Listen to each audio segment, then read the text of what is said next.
ខ្ញុំកណាសូមក្រាបថ្វាយបង្គំបកណាគុណចាស់គ្រប់ព្រះអង្គសូមជម្រាបសួរបងប្អូនជនរួមជាតិ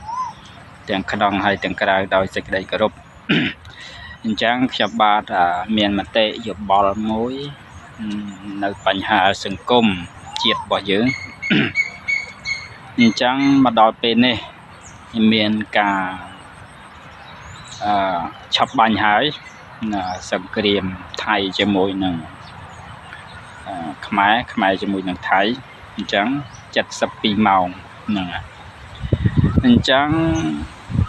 កងវីរៈកងទ័ពខ្មែរយើង18នាក់បានដោះលែងហើយខាងថៃដោះលែងហើយអញ្ចឹងនៅកងវីរៈអ្នកប្រជាធិបតេយ្យនៅក្នុងប្រទេសកម្ពុជា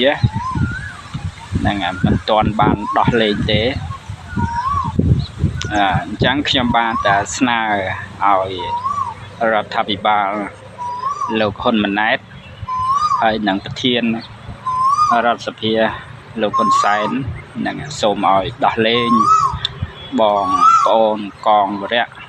យើងថាវីរៈដែរទៅកងអ្នកប្រជាធិបតេយ្យរួមទាំងកញ្ញាសេងធារីហើយបងប្អូនបងខាងបដិឋានហ្នឹងទាំងអស់សូមឲ្យដោះលែងជាបន្ទាន់ហ្នឹងហើយអត់មានលក្ខខណ្ឌណាអានេះគឺជាសារបងប្អូនខ្មែរដែលធ្វើការនៅប្រទេសថៃហ្នឹងស្នើឲ្យរបបលោកហ៊ុនម៉ាណែតណាឲ្យដោះលែងយើងចង់សាង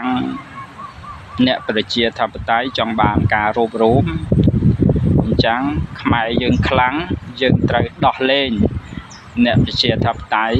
ទាំងអស់ឲ្យមានសេរីភាពឡើងវិញហ្នឹងហើយខ្ញុំបាទអត់មានអីទេមានតែប៉ុណ្្នឹងឯងហ្នឹងហើយសូមអរគុណសូមជម្រាបលា